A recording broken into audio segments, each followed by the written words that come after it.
વડોદરાની નવી કલેક્ટર કચેરી ખાતે વડોદરા જિલ્લા પ્રાથમિક શિક્ષક સંઘ દ્વારા પ્રાથમિક શિક્ષકો માટે ટેટની પરીક્ષા રદ કરવામાં આવે તેવી માંગણી સાથે જિલ્લાની કલેક્ટર મારફતે વડાપ્રધાનને આવેદનપત્ર આપી રજૂઆત કરવામાં આવી।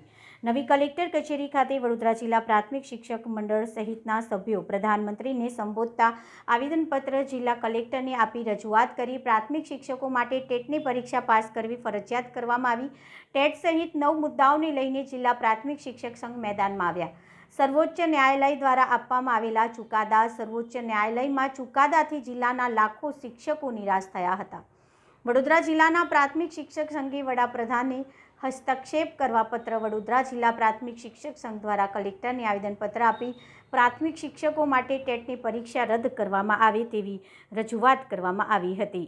1 સપ્ટેમ્બર 2025ના રોજ સુપ્રીમ કોર્ટ દ્વારા એક ચુકાદો પસાર કરવામાં આવ્યો છે, જેમાં પ્રાથમિક શિક્ષક તરીકે સેવા બજાવતા શિક્ષકોએ પણ ફરજિયાત ટેટ પરીક્ષા પાસ કરવી પડશે એવો ચુકાદો આવેલ છે, જેના વિરોધમાં અખિલ ભારતીય પ્રાથમિક શિક્ષક સંઘ અને ગુજરાત રાજ્ય પ્રાથમિક શિક્ષક સંઘ દ્વારા વિરોધમાં કાર્યક્રમો આપવામાં આવેલા છે।